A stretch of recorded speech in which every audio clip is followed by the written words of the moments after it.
Assalamu alaikum. Brothers and sisters, my name is Aman Opsia. Before I get into my speech, not even a speech, I'm going to say whatever's in my brain, whatever's in my heart. I want to give you a brief introduction about myself. And forgive me if I'm blunt, but I want y'all to know who I am, and I want y'all to understand my angle so y'all understand why I'm here. First, I'm not Dul Bahante. So let me just say that. I'm not Dul Bahante. I'm a Gedabursi man. I'm from BORAMA.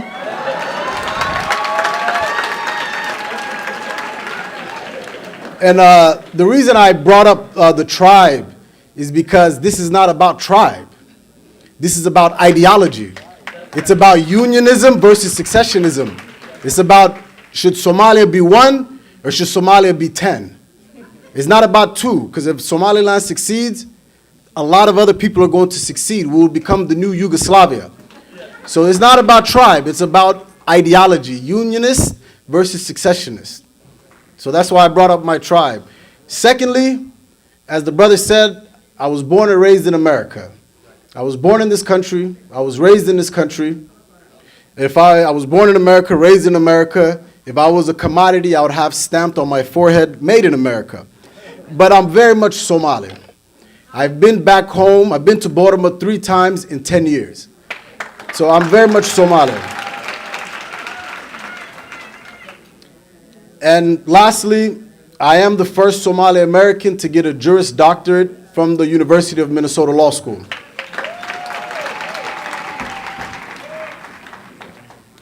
Now, let's talk about the war of ideology. And we're going to have to get into our history so we can understand why we're here today, November 2014. Why are we fighting for a united Somali Republic?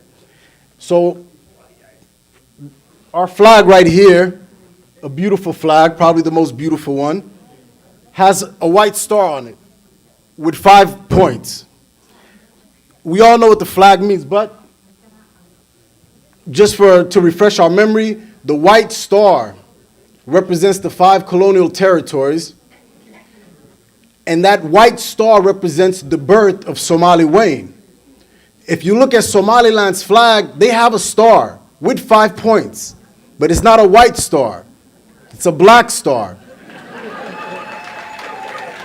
And the black star represents the death of Somali Wayne. So you have to decide, what do you want? Do you believe in the white star or do you believe in the black star? Do you believe in that Somali Wayne still lives amongst us, or do you believe it shall die amongst us? So it's not about this tribe, it's not about that tribe, it's about, shall we stay united or shall we be divided? So it's a war of ideology. Don't let nobody tell you it's some type of tribal feud. No. This is a war of ideology. This is a war of unionists versus secessionists. So let's talk about how Somalia did become united.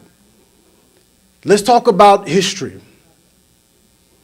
We all know about the SYL, the Somali Youth League. May Allah bless them. They're founding fathers of the Somali nation. We give them that.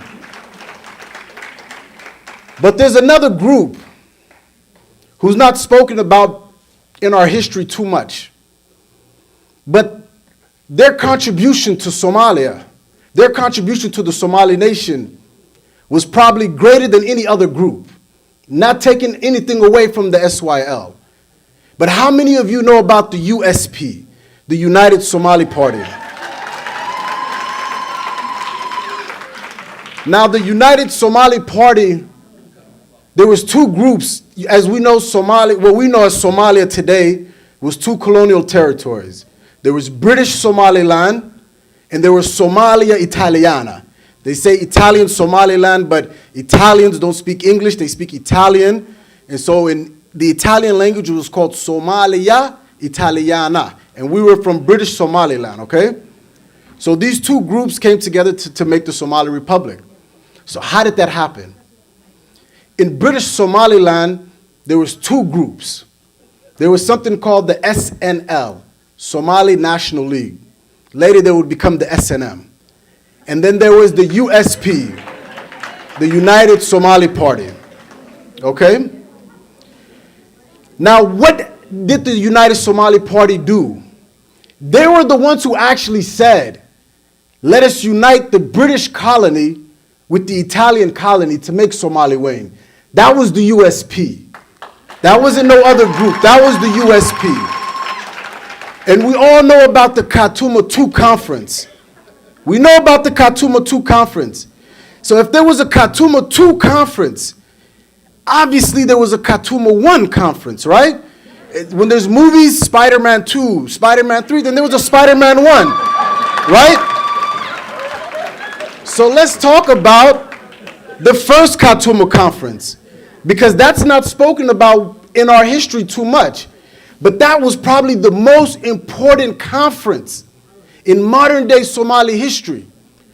In the 1950s, what was it, 1954? 58, excuse me. In 1958, the Khartoum I Conference was held by the USP. And the USP decided at this first Khartoum Conference that we're not going to become our own country. We are going to unite our colony with the Italian colony to make Somaliland. So Somaliland, the United Somalia you know, was actually born in 1958 by the hands of the USP. So when you fast forward today and wonder why there was a Khartoum II Conference, you have to understand that the people came together and they said, our nation is becoming divided. How did we unite our nation? From a Khartoum Conference. So if we're going to reunite the nation, it's a must that we host another Khartoum Conference. And that's why Khartoum II happened. Because it was a conference about uniting Somalia once again, just like they did in 1958. Is to let everybody know, yes, we are Red Wukhoi, right? We're Northerners, right? But that doesn't mean we want to divide the nation. That doesn't mean we are going to turn our backs on our Somali brothers and sisters in the South. No, I am my brother's keeper. I am my sister's keeper.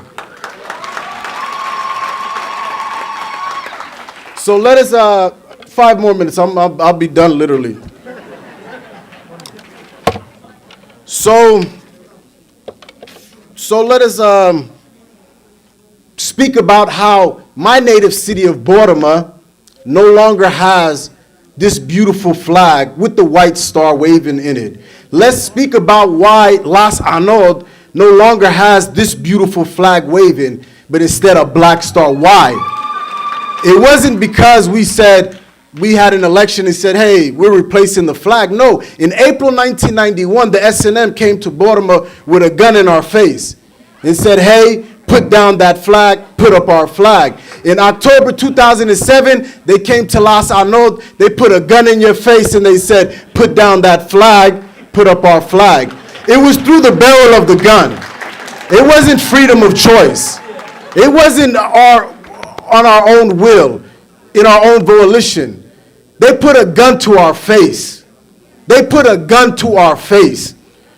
So the United States, the European Union, the United Nations, and all nations of this world must understand that the people who live in northern Somalia, if given the opportunity to choose between unionism and successionism, they will always choose unionism. But it's hard to make a free choice. It's hard to make a free choice when there's a gun in your face asking you, what flag do you want? Let's be fair. So, we all know about Al-Shabaab, right? That's the big bully. That's the big boogeyman back home, right? But what happens if we defeat Al-Shabaab today? Tomorrow, we still have this threat. This is what is known as an existential threat, meaning it's a threat to your existence. That means it's a threat to the existence of your nation. Somaliland and its successionist ideology is an existential threat to the Somali nation. It is a bigger threat than any terrorist, any pirate group, because we can defeat those people. But how can you defeat an existential threat? So I want to conclude. I'm going to conclude with this. And I'm with you. Long live the Khartoum state. But I want to pitch an idea to all of you, and including the dignified people on this table.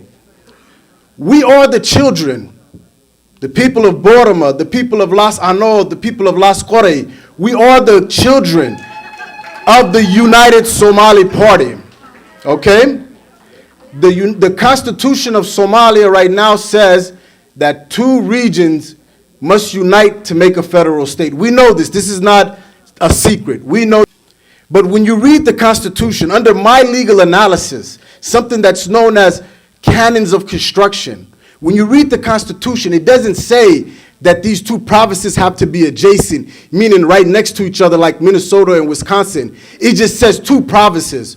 So why don't we do something to make our unionist dream come true and say AWDAL, Seoul, and Senag unite, okay, and make a state. Let the children of the United Somali Party give birth and become the parents of the United Somali State.